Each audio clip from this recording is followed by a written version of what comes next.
bertanya. Baik, untuk selanjutnya ikhwatul Islam, a'azzani Allah wa iyyakum. Mari kita simak bersama kajian pada malam hari ini bersama guru kita Al-Ustaz Dr. Firanda Andirja Hafizahullah Ta'ala. Kepada beliau falyatafaddal mashkura. Bismillahirrahmanirrahim. Assalamualaikum warahmatullahi wabarakatuh. Waalaikumsalam warahmatullahi wabarakatuh. Alhamdulillahi ala ihsanih wa syukru lahu ala taufiqihi wa amtinanihi wa asyhadu an la ilaha illallah wahdahu la syarika lahu ta'ziman li sya'nihi wa asyhadu anna Muhammadan abduhu wa rasuluhu da'ila ridwanih. Allahumma salli alaihi wa ala alihi wa ashabihi wa ikhwanih. Para jamaah Masjid Al-Barakah yang dirahmati oleh Allah Subhanahu wa taala. Demikian juga para pemirsa yang dirahmati oleh Allah Subhanahu wa taala. Pada kesempatan kali ini kita akan sama-sama belajar tentang biografi singkat dari Al-Imam Syafi'i rahimahullahu taala, karena biografi beliau sangatlah panjang ya. Sampai Al-Imam Az-Zahabi ketika menulis biografi beliau sampai ada sekitar 90 halaman lebih ya tentang biografi Al-Imam Syafi'i ya. Tapi kita pada kesempatan kali ini hanya menyingkat tentang biografi beliau ya. Dan Imam Syafi'i adalah seorang imam yang sangat istimewa dari 4 imam mazhab ya. Kita tahu imam mazhab yang paling tua adalah Al-Imam Abu Hanifah rahimahullahu taala, kemudian disusul oleh Al-Imam Malik rahimahullahu taala, kemudian setelah itu baru Al-Imam Syafi'i, baru kemudian Al-Imam Ahmad bin Hanbal rahimahumullahu jami'an ya. Dan di antaranya imam yang menggabungkan koneksi dengan tiga mazhab yang lainnya adalah Al-Imam Syafi'i rahimahullahu taala ya. Coba kalau kita tulis di sini ya. Jadi Al-Imam Syafi'i ya, beliau berguru kepada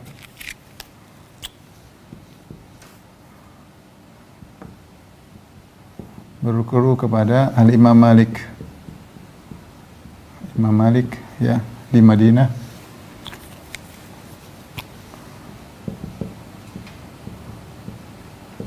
Kemudian di antara guru beliau juga adalah Muhammad bin Al-Hasan Asy-Syaibani. Yang Muhammad Hasan Asy-Syaibani adalah muridnya Al-Imam Abu Hanifah. Ketika di Baghdad.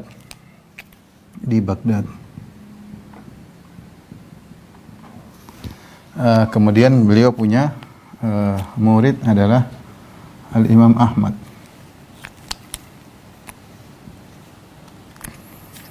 Al-Imam Ahmad bin Hanbal Asy-Syaibani rahimahullah. Ini belajar kepada Imam Syafi'i rahimahullahu taala. Dari sini kita tahu bahwasanya bagaimana keterkaitan antara Imam Syafi'i dengan mazhab-mazhab yang lainnya ya. Beliau belajar langsung dari pendiri mazhab Maliki yaitu Imam Malik langsung, dan beliau belajar dari murid langsung Imam Abu Hanifah. Adapun dua murid yang terkenal dari Imam Abu Hanifah adalah di antaranya Al-Qadhi Abu Yusuf, tapi Al-Qadhi Abu Yusuf rahimahullah ketika Imam Syafi'i datang ke Baghdad tahun 195 Hijriah, beliau sudah meninggal dunia.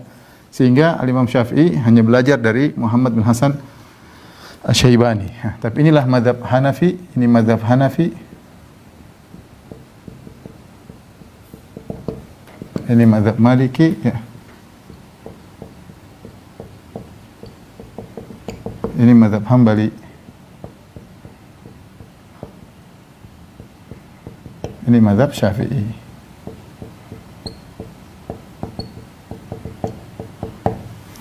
Di antara keistimewaan Imam Syafi'i rahimahullahu taala, beliau belajar dari dua madrasah yang berbeda. Pertama dari Madrasatul Hadis, Madrasah Ahlul Hadis Al-Imam Malik, yang di mana di kota Madinah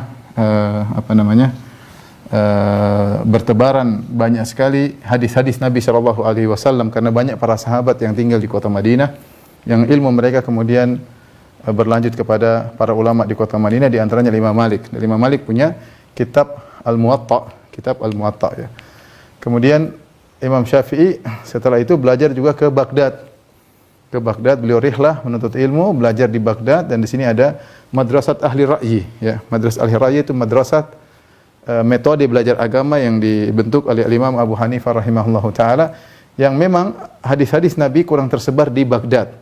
Sehingga ketika gambarannya secara sederhana database untuk menimbulkan hukum tidak banyak, maka mereka butuh untuk mengolah akal mereka dengan hebat, sehingga terkenal dengan Madrasat Ahli Ra'yi. Sehingga disinilah Imam Syafi'i belajar tentang kias yang sangat luar biasa dengan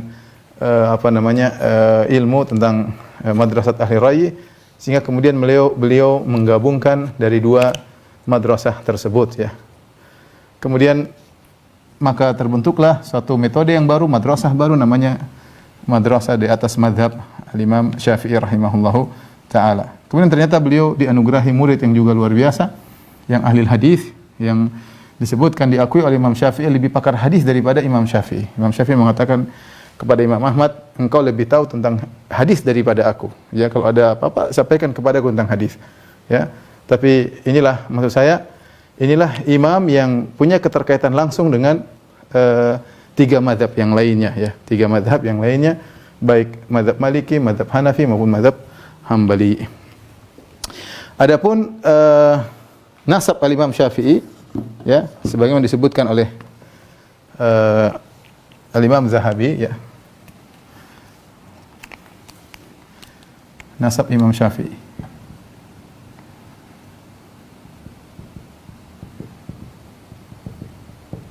Rahimahullahu taala, ya.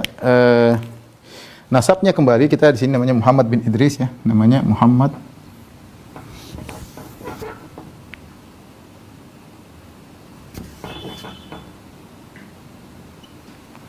bin Idris, ya. Idris di atas, ya. Kemudian disebut oleh Zahabi Ibn al-Abbas bin Utsman, ya. Kemudian al-Abbas, kemudian Utsman, kemudian bin Syafi'. Nah, di sinilah nisbah beliau Syafi'. Salah seorang kakek beliau namanya Syafi' bin Sa'ib. Kemudian bin Ubaid bin Abdi Yazid, ya. Kemudian Abdu Yazid. Kemudian setelahnya itu bin Hashim bin Muttalib, ya, bin Hashim. Kemudian Al-Muttalib. Kemudian Abdul Manaf bin Qusay bin Kilab. Inilah nasab dari Imam Syafi'i, ya. Beliau dinisbahkan kepada Asy-Syafi', ini salah satu kakeknya, sehingga disebut dengan Asy-Syafi'i. Kenapa kita perlu tulis nasab Imam Syafi'i? Karena nasab Imam Syafi'i ketemu dengan Nabi SAW di Abdul Manaf, ya. Ketemu di sini, ya. Nabi SAW, ya, Muhammad bin Hashim, Abdul Muttalib bin Hashim, ya. Muhammad bin Abdullah bin Abdul Muttalib bin Hashim al-Manafi, Muhammad Abdullah Muhammad sallallahu alaihi wasallam. Lihatlah Muhammad bin Abdullah bin Abdul Muttalib bin Hashim bin Abdi Manaf, sehingga kita tahu bahwasanya di sini kita tahu Muhammad Asy-Syafi'i disebut juga Al-Muttalibi, ya. Disebut juga Al-Muttalibi. Imam Syafi'i Muhammad bin Idris Asy-Syafi'i Al-Muttalibi. Al-Muttalibi ini ternyata saudaranya Hashim, kakeknya Nabi SAW, yang mereka berdua adalah anak Abdul Manaf, ya. Sebagaimana ketika kita tahu Hashim punya anak namanya Syaibah, Abdul Muttalib namanya Syaibah. Ketika dia lahir ini kakek Nabi, ada semacam uban di kepalanya, Syaibah. Kemudian diambil oleh Al-Muttalib, pamannya, karena Hashim bapaknya, Hashim sudah meninggal, dia anak yatim. Waktu itu Syaibah lahir di Madinah, maka diambil oleh Al-Muttalib, dibawa ke kota Madinah, dibonceng di belakang, sehingga orang menyangka Syaibah ini adalah budaknya Al-Muttalib. Disangka budaknya Al-Muttalib, sehingga disebut dengan Abdul Muttalib, ya. Al-Muttalib inilah, dari situlah keturunan Nabi Muhammad bin Idris Asy-Syafi'i rahimahullahu taala, sehingga dia adalah dari Quraisy. Dia salah satunya imam yang dari Quraisy, Al-Qurashi. Beliau adalah orang Quraisy. Maksudnya nasab beliau tinggi. Ini Imam Syafi'i rahimahullahu taala. Ini sekedar nasab beliau. Adapun beliau lahir di Gaza, ada yang mengatakan lahir di Asqalan ya, pada tahun 150 Hijriah dan beliau wafat pada tahun 204 Hijriah. Beliau lahir persis di tahun wafatnya Al-Imam Abu Hanifah rahimahullah. Bahkan sebagian ulama mengatakan beliau lahir persis di hari wafatnya Abu Hanifah. Namun sebagian ulama maksudnya di hari wafatnya Abu Hanifah, maksudnya di tahun wafatnya Abu Hanifah rahimahullahu taala. Ketika beliau lahir di Gaza atau di Palestina atau di Asqalan, ya, kemudian ayahnya meninggal, ya, Idris meninggal dalam kondisi masih sangat muda. Akhirnya Imam Syafi'i dirawat oleh ibunya dalam kondisi sebagai anak yatim. Karena ibunya khawatir tentang kondisi si kecil Imam Syafi'i, maka kemudian ibunya membawa pulang ke kampung halamannya. Karena Imam Syafi'i orang Quraisy. Orang Quraisy kampungnya di mana? Kampungnya di Mekah. Kampungnya di Mekah. Akhirnya dibawalah pulang oleh ibunya ke kota Mekah dan dipelihara oleh ibunya dalam kondisi yatim. Ya, namun subhanallah ibunya berhasil dalam mendidik Al-Imam Syafi'i rahimahullahu taala, dan demikian banyak ulama yang berhasil yang mendidiknya adalah ibunya. Oleh karenanya ibu ini punya peran besar dalam mendidik anak-anak. Ternyata beliau usia 7 tahun sudah menghafal Al-Qur'an. Kemudian pada usia 10 tahun beliau menghafal kitab hadis Al-Muwatta Al-Imam Malik. Muwatta Al-Imam Malik yaitu kitab hadis yang dikarang oleh Al-Imam Malik. Namanya Al-Muwatta, ribuan hadis. Ini menunjukkan cerdasnya beliau rahimahullah. Kemudian beliau belajar dari para ulama yang ada di kota Mekah. Beliau belajar dari para ulama yang ada di kota Mekah, di antara guru-guru beliau adalah Muslim bin Khalid Az-Zanji Al-Makki.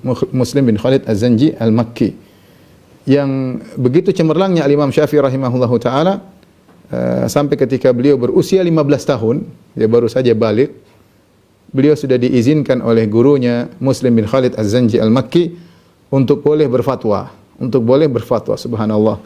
Menjadi seorang mufti di usia 15 tahun, ya.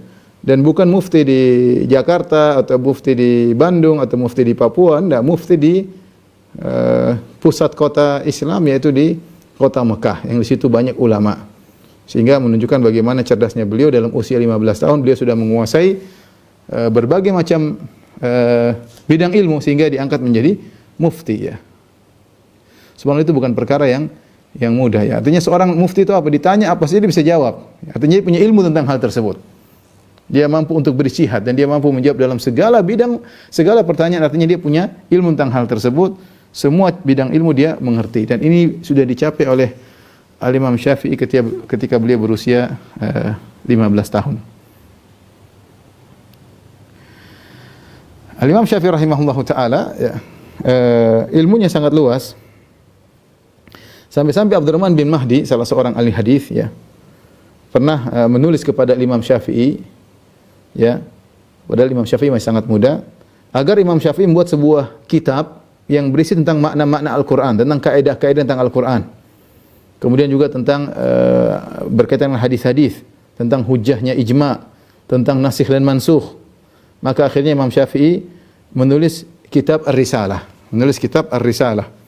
Ya, hal ini yang menjadikan Al-Imam Abdurrahman bin Mahdi mengatakan, ma shallaitu salatan illa wa ana ad'u lisyafi'i fiha. Dia mengatakan tidaklah aku salat kecuali aku doakan Al-Imam Syafi'i dalam salatku tersebut, ya. Karena kitab Risalah yang ditulis Imam Syafi'i ini termasuk kitab pertama tentang usul fikih dan juga tentang usul hadis. Kitab pertama yang ditulis secara teratur tentang usul fikih, tentang usul hadis, ya. Ini kelebihan Imam Syafi'i. Dan kalau kita sekarang melihat banyak kitab-kitab usul fikih, kita bilang ya itu pengembangan. Tetapi bagaimanapun kreator pertama itu luar biasa, punya ide menyusun suatu kitab yang isinya tentang usul fikih, tentang usul hadis, ini luar biasa. Adapun yang datang setelahnya tinggal mengembangkan, ya. Artinya kalau kita bilang penemu pertama yang bisa merangkum berbagai macam ilmu sehingga membentuk ilmu usul fikih, ilmu usul hadis adalah Imam Syafi'i rahimahullahu taala ya. Kemudian pada tahun beliau belajar kepada Imam Malik rahimahullahu taala ya, dan cemerlang di antara murid-murid Imam Malik rahimahullahu taala ya. Kemudian setelah itu beliau juga belajar ke kota Baghdad pada tahun 195 Hijriyah ya, yaitu ketika usia beliau sudah 45 tahun ya. Kemudian beliau pergi ke Baghdad. Kemudian di sana beliau belajar ya ilmu dari Muhammad bin Hasan Asy-Syaibani, lalu madrasah ahli ra'yi, muridnya Imam Abu Hanifah rahimahullahu taala. Kemudian beliau juga menulis di sana, beliau juga belajar dan beliau mengajar di sana. Beliau bertemu dengan banyak murid di sana. Ada Imam Ahmad, ada Abu Thawr ya. Beliau bertemu dengan murid-murid yang cemerlang juga di sana ya. Kemudian beliau pergi ke Mekah. Setelah 2 tahun di sana beliau ke Mekah. Kemudian tahun 198 Hijriah beliau balik lagi ke Baghdad. Kemudian beliau menetap di sana beberapa bulan di sana. Kemudian setelah itu beliau meninggalkan Baghdad ya. Beliau meninggalkan Baghdad.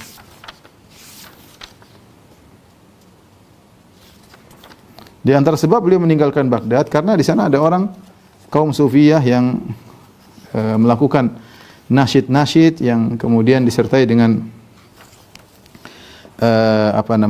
tatrib ya, sehingga membuat beliau meninggalkan kota Baghdad karena mereka melakukan namanya takbir ya. Mungkin nanti kan kita sebutkan nukilannya ya.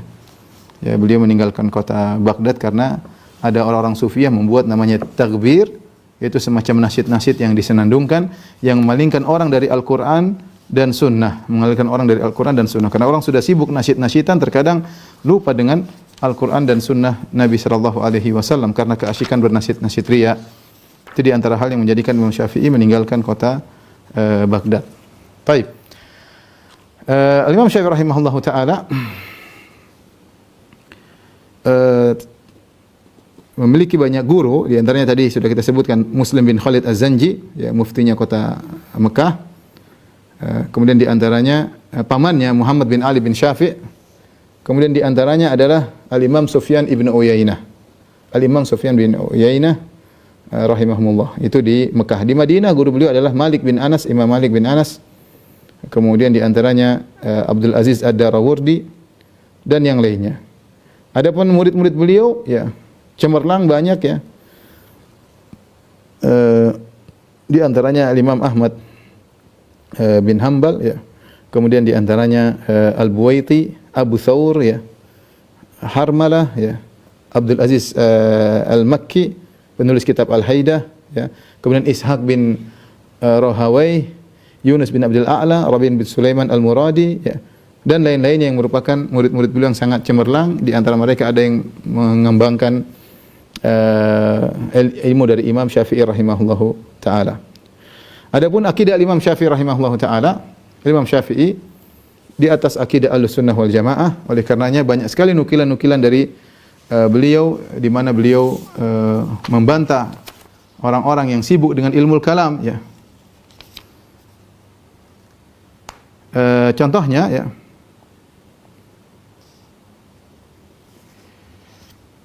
beliau berkata, hukmi fi ahlil kalam hukmu Umar fi Sabiq. Hukumku kepada orang yang belajar ilmu kalam seperti hukum Umar kepada Sabiq yang dipukul oleh Umar ya. Selalu bertanya tentang mutasyabihat di zaman Umar bin Khattab radhiyallahu taala anhu. Kemudian juga Imam Syafi'i pernah berkata, hukmi fi ahlil kalam, hukumku bagi orang yang belajar ilmu kalam, an yudrabu bil jarid wa yuhmalu 'alal ibil, dipukul dengan pelepah korma, kemudian diarak di atas onta, wa yutafu bihim fil asyair, kemudian diarak di kabilah-kabilah, wa yunada alim, kemudian diserukan hadza jazaa'u man tarakal kitaba wa sunnah wa aqbala 'alal kalam. Ini balasan bagi orang yang meninggalkan Al-Qur'an dan sunnah dan sibuk belajar ilmu filsafat.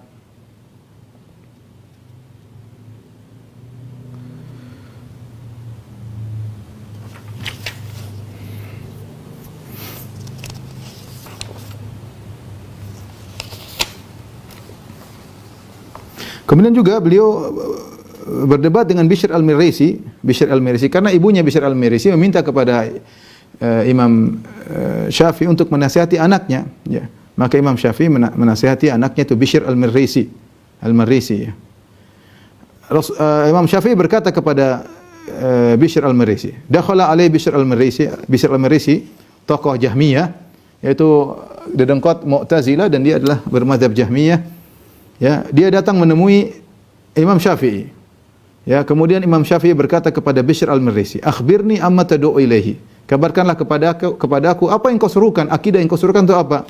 Akitabun natiq? Apakah ayat dalam Al-Qur'an yang kau serukan seperti itu yang kau serukan? Wa fardun muftarat? Ataukah kewajiban yang memang diwajibkan oleh Allah dan Rasulnya? Wa sunnatun qa'imah? Ataukah ada hadisnya yang kau serukan, akidah yang kau serukan tersebut yang isinya takwil itu isinya? Ya. Apakah Al-Qur'an ada ngomong begitu? Ya. Apakah ada sunnah Nabi mengatakan demikian? Wa wajadta anis salaf al-bahtha fihi was-su'al? Apakah kau dapati salaf juga berpendapat demikian, membahas tentang apa yang kau bahas? Faqala Bishr la. Ya. Tidak ada memang. Al-Qur'annya enggak ada, hadisnya enggak ada, salafnya juga ada. Illa annahu la yasa'una khilafuhu. Namun kita tidak bisa menyelisihinya wahai Syafi'i menurut akal dia. Ya. Maka Imam Syafi'i ketika mendengar hal tersebut, Imam Syafi'i berkata, "Aqrarta bi nafsika 'alal khata'." Engkau telah mengakui bahwasanya dirimu di atas kesalahan. Ya. Fa aina anta anil kalam fil fiqh wal akhbar? Ya. Bagaimana engkau kemudian sibuk dengan ilmu kalam sementara kau meninggalkan al-fiqh dan riwayat-riwayat, ya. Kemudian akhirnya Bishr al-Marrisi keluar. Syafi'i berkata, "La yuflih." Orang seperti ini tidak akan beruntung. Bishr al-Marrisi yang dibantah oleh Al-Imam Utsman bin Said Ad-Darimi dalam kitabnya Ar-Radd 'ala Bishr al-Marrisi, bukunya dicetak. Kalau kita lihat isinya pendapat Bishr al-Marrisi di antaranya adalah mentakwil sifat-sifat Allah Subhanahu wa taala, dan dia sudah dibantah sejak awal oleh Al-Imam Syafi'i karena sibuk dengan ilmu kalam. Ini menunjukkan akidah Al-Imam Syafi'i rahimahullah di atas akidah Ahlussunnah wal Jamaah. Beliau juga berkata, Al-Qur'anu kalamullah. Al-Qur'an adalah firman Allah. Man qala makhluq faqad kafar. Siapa yang mengatakan Al-Qur'an itu makhluk, maka dia telah kafir. Yang dimaksud oleh Imam Syafi'i dengan Al-Qur'an adalah Al-Qur'an yang di depan kita, Al-Qur'an. Bukan bahasa jiwanya Allah yang dimaksud. Jelas kalau bilang Al-Qur'an, di zaman Syafi'i belum ada sibuk pembahasan tentang bahasa jiwa Allah seperti yang dipahami oleh orang Asy'ariyah. Hendak. Yang dimaksud Imam Syafi'i Al-Qur'an kita baca. Kata Imam Syafi'i, Al-Qur'an kalamullah. Maksudnya Al-Qur'an yang kita baca itulah kalamullah, firman Allah. Barang siapa yang mengatakan Al-Qur'an makhluk faqad kafar, maka dia telah kafir. Adapun Asy'ariyah mengatakan yang firman Allah bukan Al-Qur'an yang kita baca. Kita baca makhluk. Bahasa jiwanya Allah yang bukan makhluk. Ini mengada-ngada dari Imam Syafi'i. Imam Syafi'i ketika berbicara Al-Qur'an bukan dia berbicara bahasa jiwa, maksud bahasa jiwa Allah, enggak, dia berbicara Al-Qur'an yang sedang kita baca, yang dipahami oleh masyarakat ketika itu. Al-Qur'an ya Al-Qur'an. Ya. Kemudian juga beliau berkata, al-iman qaulun wa amalun yazid wa yanqus. Al-iman adalah perkataan dan perbuatan naik dan turun. Ini menyelisih akidah Murji'ah. Kemudian Al-Buwaiti, muridnya Al-Imam Syafi'i, pernah berkata, Sa'altu Syafi'i, aku bertanya kepada Imam Syafi'i, usalli khalfar Rafidhi, apakah aku salat menjadi makmumnya Syiah Rafidhah? Imam Syafi'i berkata, la tusalli khalfar Rafidhi, jangan kau jadi makmum di belakang Imam Rafidhi. Walal Qadari wala Murji'i, jangan juga bermakmum di belakang Imam Al-Qadari, Qadariyah dan Murji'ah. Qultu sifhum lana, wahai guru, sebutkanlah sifat mereka kepada kami. Maka Imam Syafi'i menjelaskan, man qala al-imanu qaulun fa huwa murji'un. Siapa yang mengatakan iman cuma perkataan tanpa disertai amal, maka dia Murji'ah. Wa man qala inna Abu Bakr wa Umar laisa bi imamain, siapa yang mengatakan Abu Bakar dan Umar bukan imam kaum muslimin, fa huwa Rafidhi, maka dia Rafidhah. Wa man ja'ala al-masyi'a ila nafsihi, siapa yang mengatakan bahwasanya kita berkehendak tanpa kehendak Allah, fa huwa Qadari, maka itu Qadariyah. Jangan bermakmum di belakang mereka.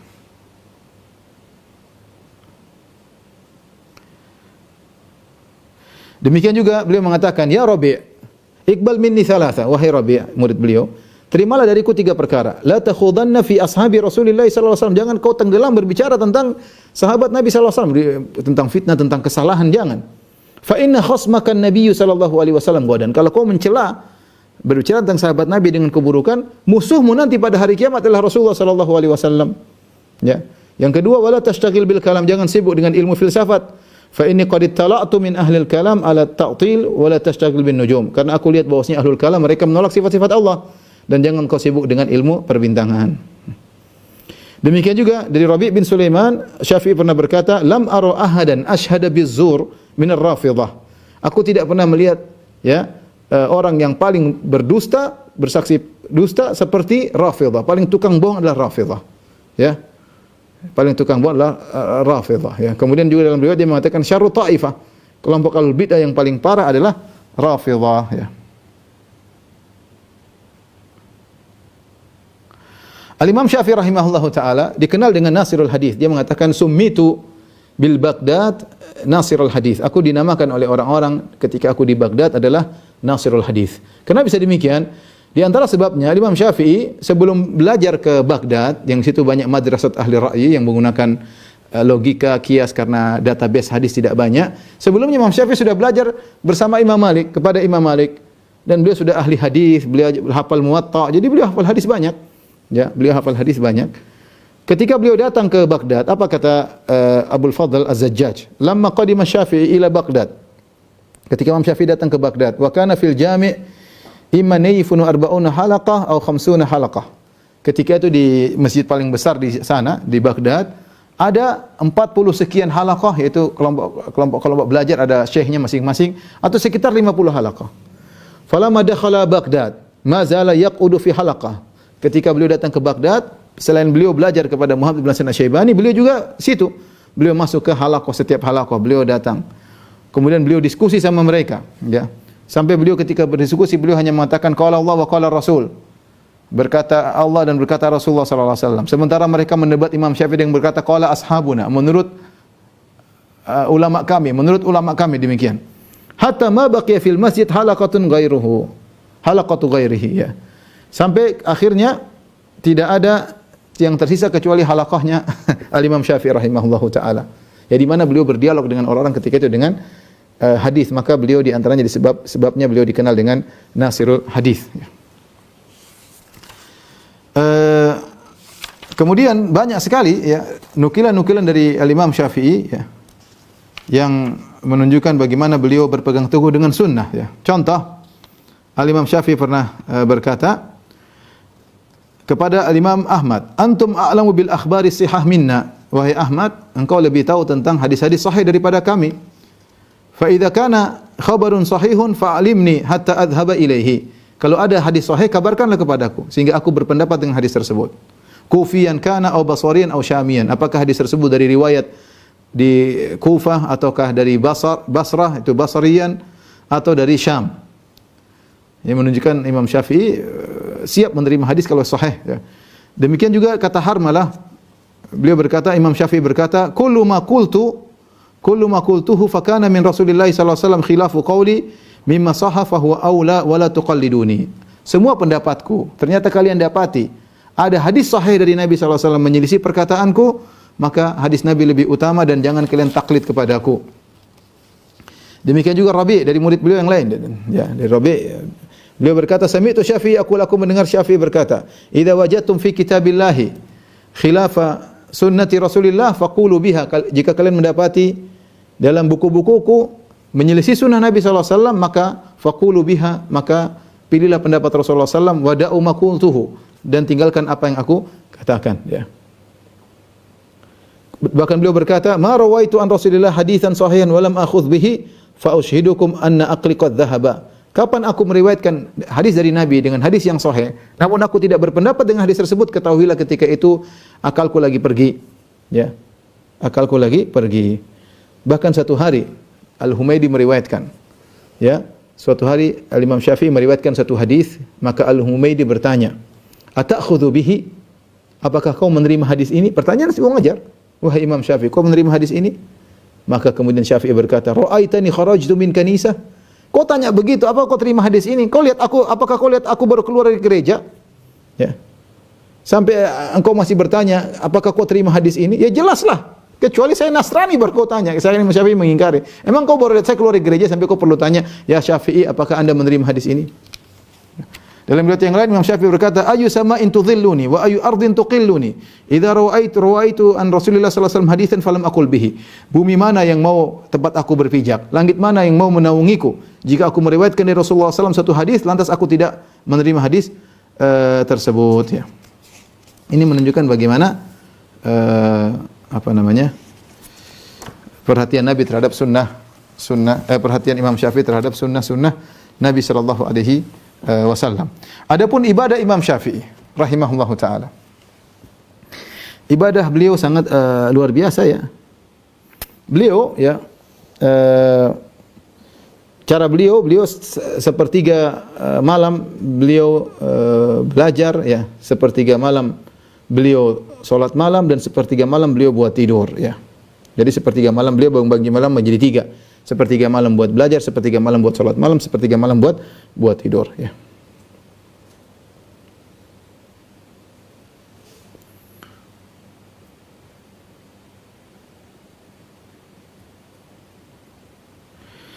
Di antara contoh berkata Rabi' bin Sulaiman, "Kana Muhammad bin Idris Syafi'i yakhtimu fi syahr Ramadan 60 khatmah."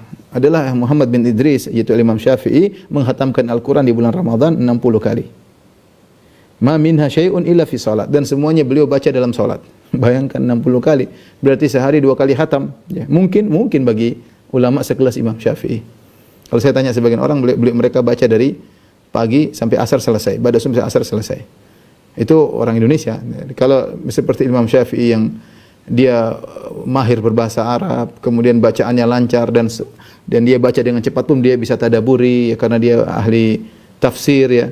Maka bisa saja dalam sehari 2 kali khatam, dan ini yang terjadi pada Imam Syafi'i rahimahullahu taala.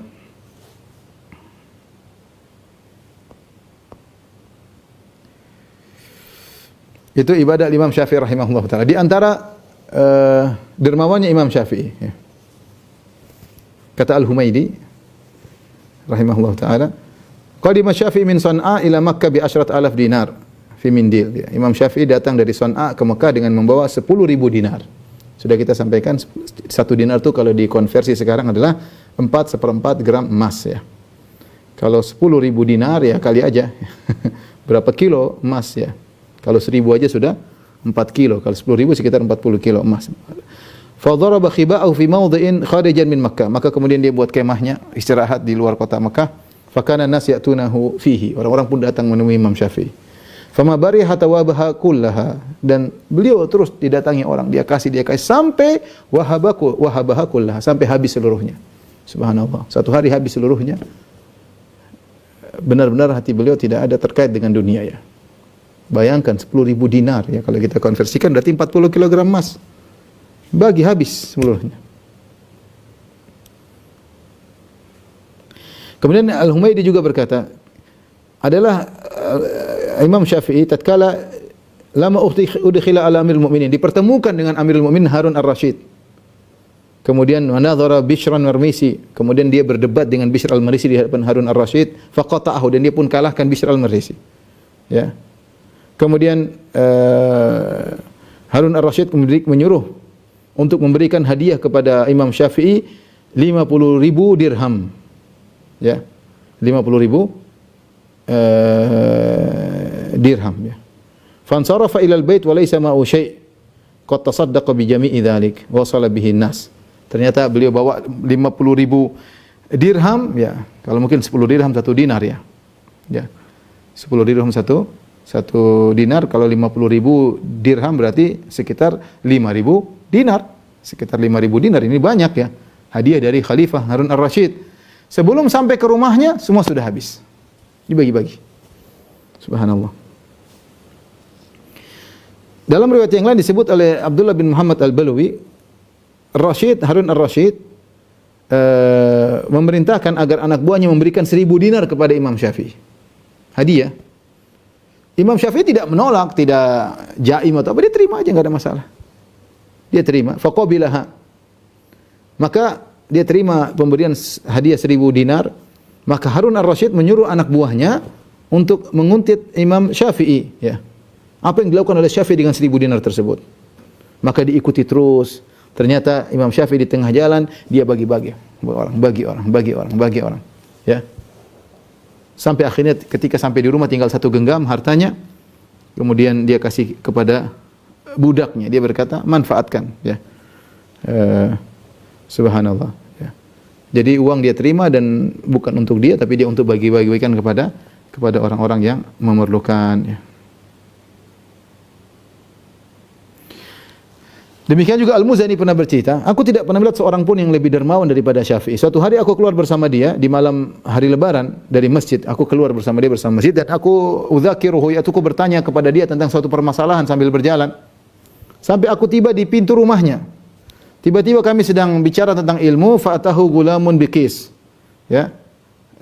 Ada seorang datang kemudian mengatakan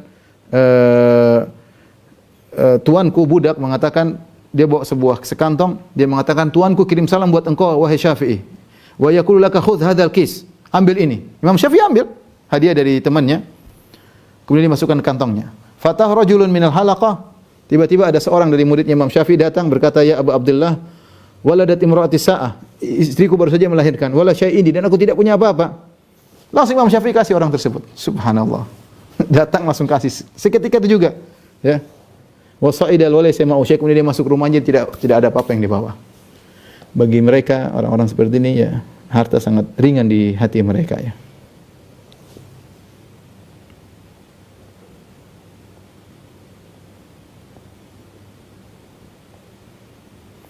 Ini di antara apa namanya? Imam Syafi'i rahimahullah taala. Di antara kehebatan Imam Syafi'i rahimahullah, beliau adalah mahir dalam memanah. Beliau mahir dalam memanah ya. Bahkan disebutkan beliau dalam satu riwayat disebut oleh Az-Zahabi, beliau mahir memanah sehingga kalau ada sekali 10 memanah yang meleset cuma 1, 9 tepat mengena. 9 tepat mengena. Kemudian beliau berlatih lagi sampai dalam satu riwayat beliau memanah 10 target semuanya kena. 10 target semuanya kena, tidak ada yang meleset, menunjukkan hebatnya beliau dalam memanah. Kemudian di antara kehebatan Imam Syafi'i adalah imam fil lughah, sebagaimana disebut oleh sebagian para ahli sebagian ahlul lughah seperti Tha'labi, kemudian Ibnu Hisham ya, beliau berkata Asy-Syafi'i hujjatun fil lughah. Asy-Syafi'i hujjah dalam bahasa ya. Kenapa? Karena beliau belajar di Arab Badui sehingga beliau saya kalau tidak salah tadi disebutkan sekian tahun lama sekali beliau belajar bahasa Arab sehingga memperkuat bahasa Arab beliau ya. Ya, bahkan disebutkan oleh sebagian muridnya Imam Syafi'i kalau mau tulis buku dengan bahasa Arab kefasihannya orang tidak akan paham. Tetapi karena dia menulis buku untuk umat, maka dia menggunakan bahasa yang sederhana. Ini di antara tawadhu'nya Imam Syafi'i. Padahal dia mampu untuk berbicara dengan bahasa yang sulit kalau dia mampu. Makanya kalau kita dapati syair-syair Imam Syafi'i, bahasanya biasa tapi mudah dipahami dalam maknanya. Dia mampu menulis lebih daripada itu. Tapi karena maksud dia adalah manfaat kepada umat, maka tulisannya dengan bahasa yang sederhana, syair-syairnya juga dengan bahasa yang sederhana, ya. Kemudian apa namanya nasihat beliau juga dengan bahasa yang sederhana. Jadi beliau adalah orang yang pakar bahasa. Oleh karenanya beliau memiliki syair-syair yang istimewa, ya. Banyak kalau kita menukilkan bagaimana syair-syair Imam Syafi'i rahimahullahu taala, ya. Contoh di antara syair-syair beliau kita bacakan menunjukkan beliau ahli bahasa. Kata beliau, amattu matami'i wa arfa'arahtu nafsi fa inna nafsa ma tama'at tahunu ya.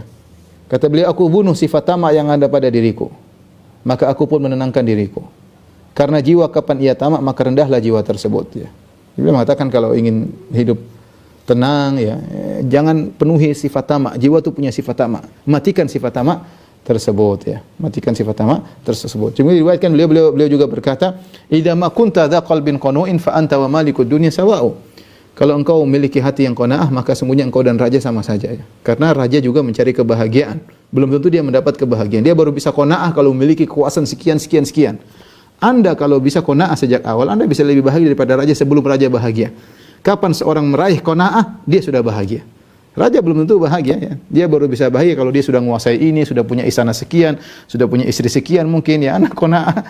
Kapan Anda qanaah? Anda sudah bahagia. Bisa jadi Anda qanaah lebih dahulu daripada raja, daripada presiden, daripada menteri, daripada penguasa ya. Kemudian juga di antaranya beliau berkata ya, "Naibu zamanana wal aibu fina wa ma li zamanina aibun siwana." Kita ini mencela zaman. Zaman kok begini, zaman kok begitu, ya. Padahal zaman tidak punya aib. Yang aib adalah yang ada dalam zaman tersebut, yaitu kita sendiri.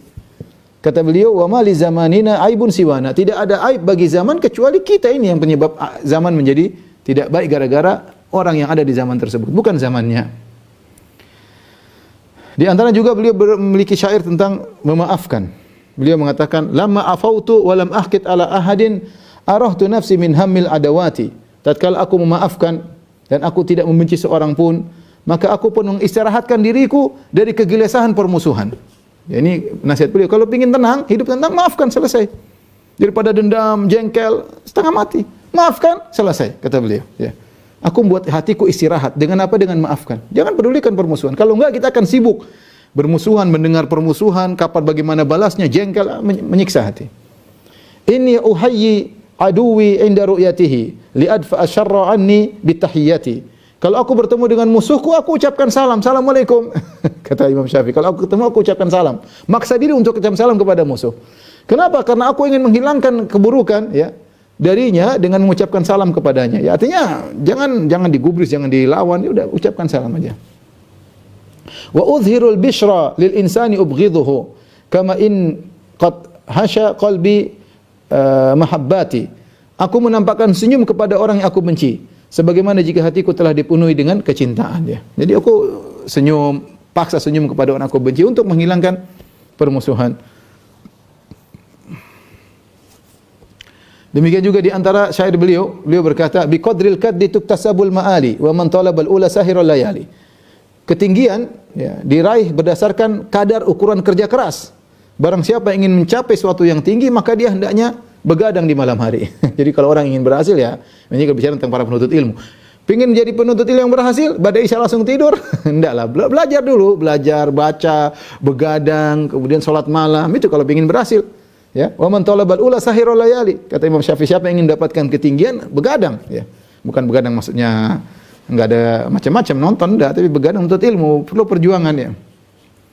Wa man ramal ula min ghairi kaddin adha'al umra fi talabil muhali. Barang siapa yang ingin mencapai ketinggian, kemuliaan tanpa rasa letih, tanpa rasa capek, maka sungguhnya ia hanya menghabiskan umurnya untuk meraih sesuatu yang mustahil. Ente ingin berhasil, ingin berilmu, ingin punya ilmu yang luas tapi malas-malasan, enggak mungkin, kecuali nekat.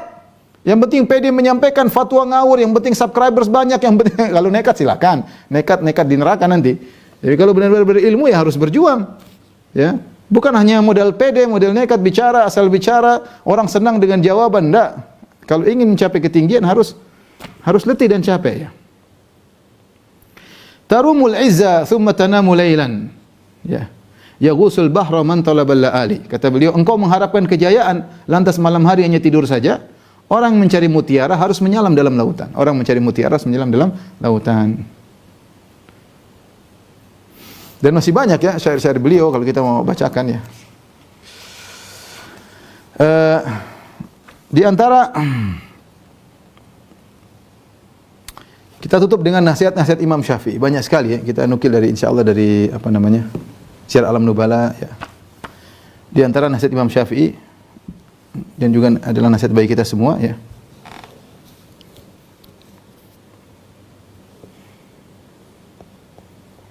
Jadi Imam Syafi'i ini subhanallah, saking ilmunya luas sampai banyak orang mencintainya, ya.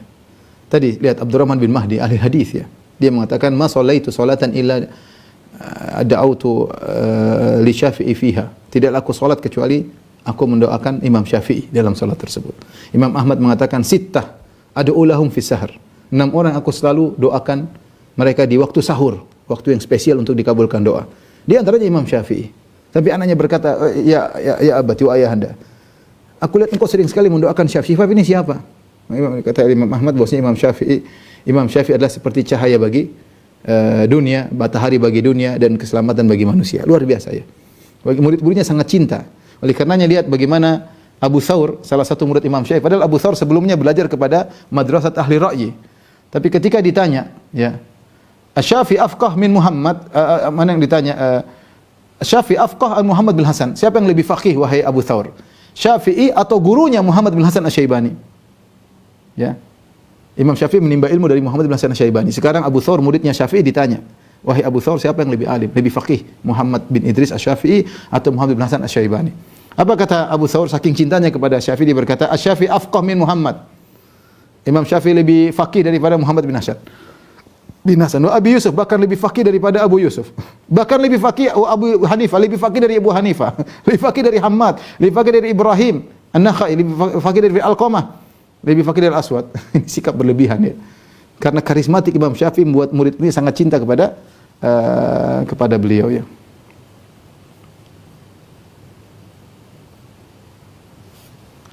Tapi di antara nasihat Imam Syafi'i kita bacakan.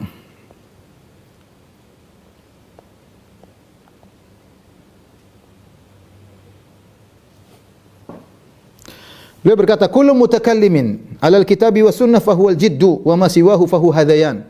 Setiap orang berbicara di atas Al-Qur'an dan Sunnah itulah yang kebenaran, itu yang sesungguhnya. Adapun kalau orang berbicara tanpa Al-Qur'an dan Sunnah, itu cuma hadayan, yaitu ngomong ngelantur, itu cuma ngelantur kata Imam Syafi'i. Kalau orang ngomong menarik tanpa Al-Qur'an dan Sunnah, ngelantur kata Imam Syafi'i. Nasihat yang luar biasa. Ya. Kalau Al-Qur'an dan Sunnah itu beneran. Kalau ngomong tanpa Al-Qur'an dan Sunnah, ngomong ngalor ngidul itu ngelantur. Kata Imam Syafi'i, "Talabul ilmi afdalu min salatin nafilah." Nuntut ilmu lebih afdal daripada salat sunnah. Ya. Artinya nuntut ilmu itu penting karena ilmu untuk disebarkan. Tapi jangan dipahami seorang malah salat sunnah ya. Artinya terkadang bertabrakan, mau salat sunnah atau nuntut ilmu. Terkadang kita memilih nuntut ilmu daripada salat sunnah. Tapi bukan berarti kita enggak salat sunnah. Kata Imam Syafi'i kita nuntut ilmu, akhirnya kita enggak salat sunnah, enggak salat malam ya, enggak begitu. Imam Syafi'i tadi yang ngomong begini dia salat malam. Dia ngomong begini tapi dia sendiri menghatamkan Quran 60 kali dalam satu bulan dan semuanya dalam salat. Artinya kalau ada berhadapan waktu yang sempit hanya bisa nuntut ilmu atau salat malam ya nuntut ilmu lebih baik kata Imam Syafi'i daripada salat sunnah ya. Ya, tapi ini menunjukkan bagaimana pengagungan beliau terhadap ilmu.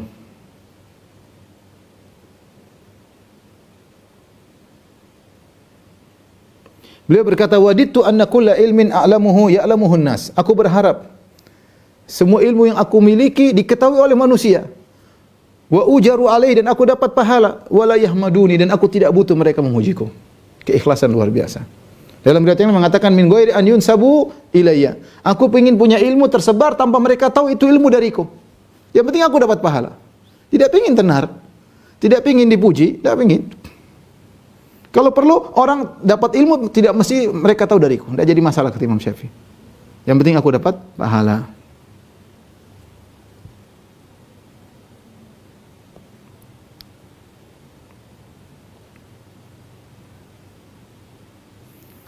Beliau berkata, "Laisa ila salamati minan nasi sabilu." Kau ingin selamat dari omongan manusia, mustahil kata Imam Syafi'i. Ya. Fanzur ila ma yuslih dinaka falzamhu. Kalau begitu, jangan kau pikir bagaimana saya bisa selamat, supaya selamat dari sini, supaya selamat. Jangan kau lihat itu, karena kau tidak bakalan selamat, siapapun kau. Kalau Nabi SAW dia tidak selamat dari omongan manusia. Jangankan Nabi, Allah Subhanahu Wa Taala tidak selamat dari omongan makhluk-makhluk ciptaannya. Dikatakan oleh Yahudi, dia macam. Terus Anda mau selamat? Mustahil. Ya. Kalau begitu, kalau kau tidak mungkin selamat dari perkataan manusia, maka lihatlah mana yang maslahat, lazimi. Apapun omongan orang, cuekin aja. Yang penting kau lihat kemaslahatan agamamu. Ini nasihat Imam Syafi'i. Makanya beliau juga berkata, "Ridhon nas ghayatun la tudrak." Ingin diridhoi oleh semua manusia adalah perkara yang mustahil. Kau ingin semua orang suka sama kamu? Mustahil. Kalau kau baik, pasti orang-orang yang buruk enggak suka. Kalau kau di atas sunnah, pasti ahlul bidah enggak suka. Kalau kau di atas bidah, pasti ahlus sunnah enggak suka. Ya enggak ada, mustahil. Kau di atas tauhid, orang musyrik enggak suka. Kau di atas kesyirikan, orang ahli tauhid enggak suka. Jangan, cari keridhaan Allah ya. Ridhon nas ghayatun la tudrak. Wa ridullah ghayatun tudrak. Keridhaan manusia tidak mungkin kau dapatkan, keridhaan Allah mungkin kau dapatkan. Maka pergilah kepada ridha yang mungkin kau raih, itu keridhaan Allah Subhanahu wa taala. Beliau berkata juga, "Idza khifta ala amalikal ujub." Kalau kau takut kau ujub pada amalmu, fadhkur ridha man tatlub. Maka ingatlah kau cari apa sebenarnya? Cari keridhaan Allah atau bukan? Wa fi ayyi na'imin targhab, dan kau ingin apa? Ingin surga kan? Wa min ayyi iqabin tarhab, dan bukankah kau takut dengan siksa neraka? Faman fakkara fi dzalik saghura indahu amaluhu. Barang siapa yang mikir ini, maka dia merasa amal dia itu sepele, dia tidak merasa hebat amalannya. Caranya bagaimana? Saya ini beramal buat apa? Cari keridhaan Allah, ingin masuk surga, ingin selamat dari neraka, terus ngapain saya ujub?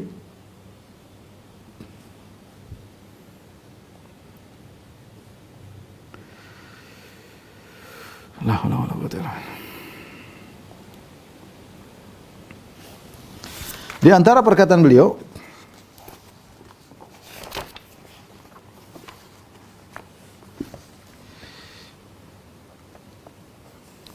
beliau berkata, sami'tu Yunus bin Abdul A'la berkata tentang bagaimana cara bergaul. Kata beliau, sami'tu Syafi'i yaqul, aku mendengar Imam Syafi'i berkata, ya Yunus, yaitu Yunus bin Abdul A'la, al-inkibadu anin nas maksabatun lil adawah.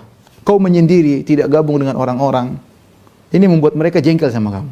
Karena orang yang menyendiri itu seakan-akan orang sombong ya. Bikin permusuhan, ya. Menyendiri, tidak mau gaul sama masyarakat. Wal inbisat ilaihim majlabatun lil qurana isu. Tapi kau terlalu lepas juga sama mereka, bisa mendatangkan teman-teman yang buruk. Fakun bainal munqabit wal munbasit. Hendaklah kau jadi di antara keduanya. Jangan menyendiri juga dan jangan juga terlalu lapang kepada masyarakat, kepada orang-orang, akan bisa mendatangkan keburukan, tapi di tengah-tengahnya.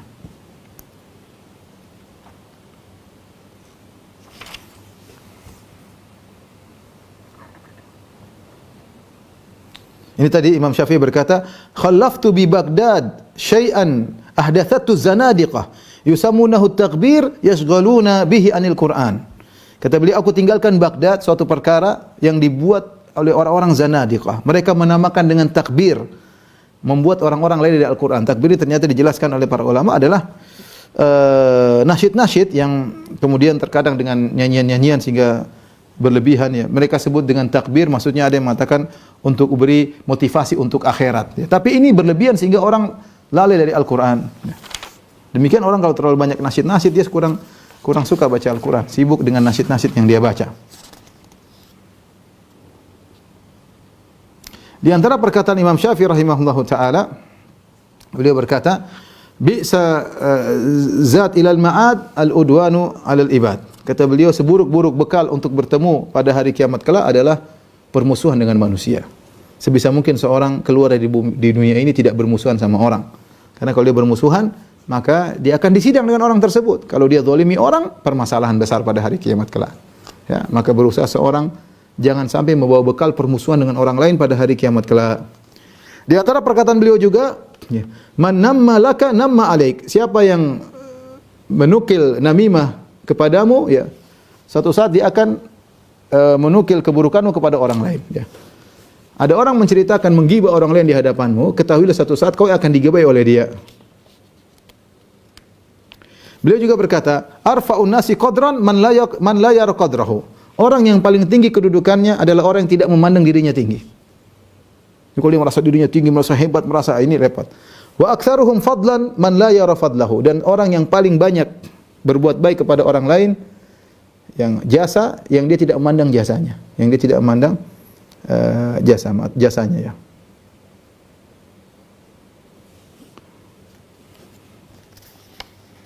Beliau juga berkata, laisa bi akhika man ihtajta ila mudaratihi. Bukanlah teman sejati kalau kau bergaul dengan dia kau masih butuh basa-basi, masih butuh sembunyi-sembunyi, itu bukan teman sejati. Berarti kau bukan teman sejati, kalau kau sejati kita terbuka, enggak ada masalah, ya. Ya. Kalau masih malu-malu, masih basa-basi, ya, itu bukan teman sejati.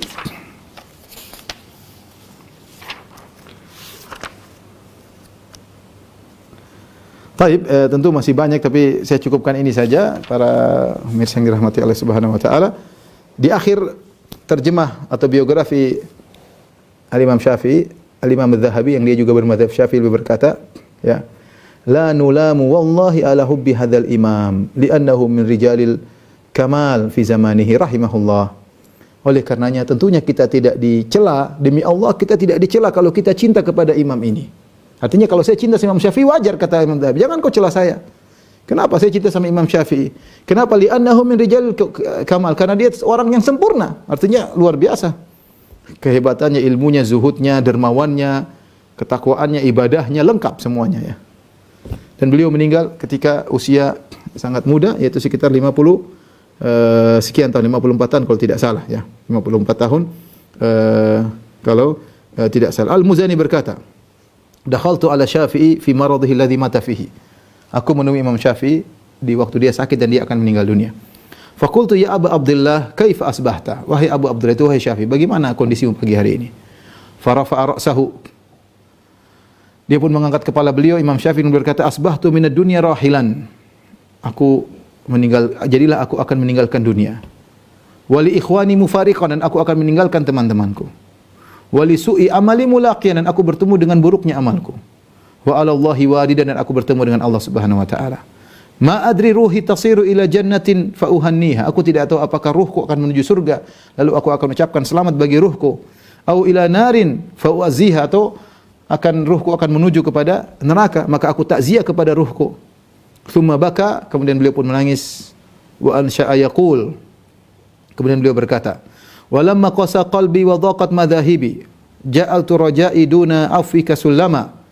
Ketika hatiku menjadi keras dan seluruh harapanku sudah pupus, ya, aku jadikan harapanku, ya, di bawah ampunanmu sebagai tangga untuk menuju ampunanmu, ya Allah. Ta'adhamani dhanbi falamma qarantuhu bi afwika rabbi kana afuka a'dhama.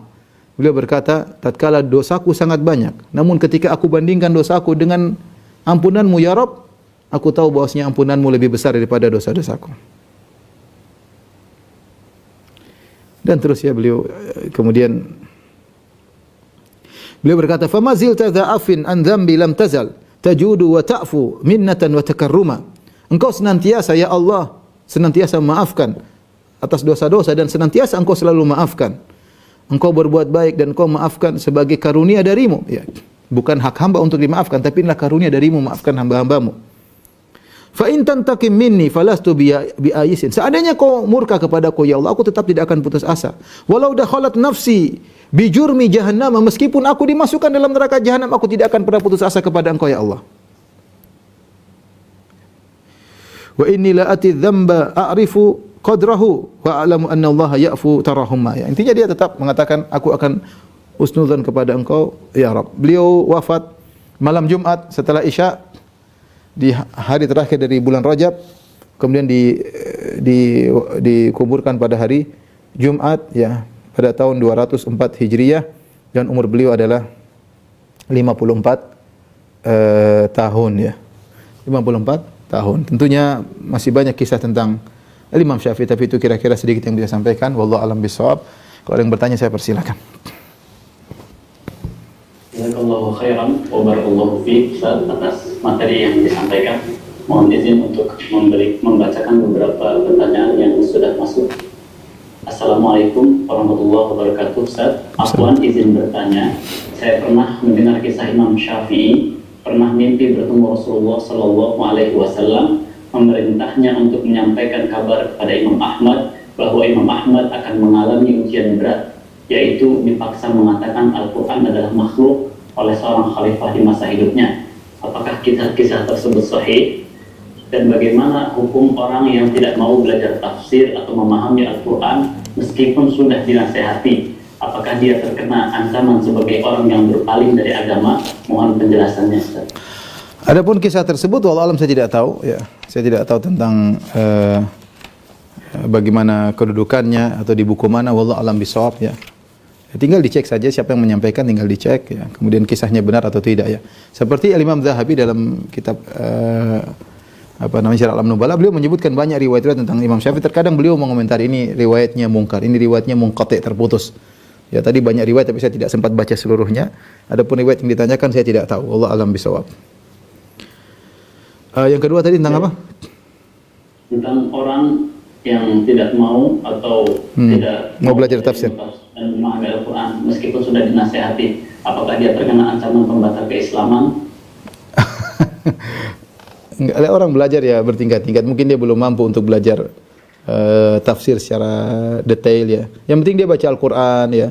Bukan berarti tidak mau belajar ilmu ini kemudian batal keimanan, ya. Tidak demikian. Tidak semudah itu kita mengatakan iman seorang batal, ya. Kenapa dia tidak belajar tafsir? Mungkin menurut dia tidak mampu. Dia cukup baca terjemahan atau kemudian dengar ceramah, ya. Maksud saya jangan cepat-cepat kita mengatakan berpaling dari Islam, batal imannya. Tentu tidak semudah itu, ya. Baik, selanjutnya. Bismillah, semoga Ustaz dalam lindungan Allah dan para jamaah mengambil ilmu bermanfaat yang Ustaz sampaikan. Pertanyaannya, Ustaz, siapakah yang boleh menyandang sebutan murid dari seorang guru? Apakah anak yang mengikuti kajian Ustaz baik secara langsung maupun online, anak bisa menisbatkan diri sebagai murid antum? Ataukah orang disebut murid itu bila secara khusus dalam halaqah madrasah bimbingan langsung Ustaz? Ataukah murid yang harus memiliki ijazah khusus dari halaqah seorang Ustaz? Barakallahu fiikum. Tentu kita belajar sama orang, kita bilang saya belajar sama dia. Tapi kalau istilah murid, seakan-akan murid khusus. Tapi kalau saya belajar, saya juga murid dalam tanda kutip, saya juga belajar, maka semua orang yang belajar sama saya adalah murid saya, ya. Artinya dia menimba ilmu dari saya, ya. Tapi tidak semua orang kemudian kita kenalkan ini murid saya. Tidak saya mengatakan kepada semua orang demikian, ya. Ini murid saya. Kamu ngaji di YouTube berapa kali? 100 kali. Ini murid YouTube saya. Enggak lah.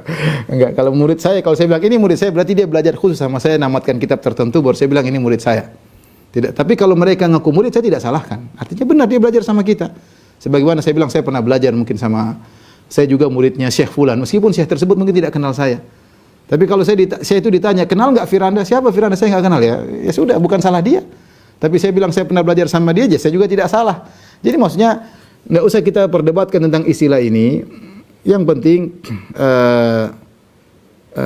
kita juga tidak mengatakan murid, saya murid Ustadz Fulan, murid Syekh Fulan dalam rangka untuk sombong, dalam rangka untuk mengangkat diri, enggak ya. Tapi kalau kita bilang saya juga murid Ustadz Fulan, maksudnya dalam rangka berterima kasih kepadanya, nggak ada masalah. Jadi apa maksud kamu mengaku kamu murid Ustadz Fulan?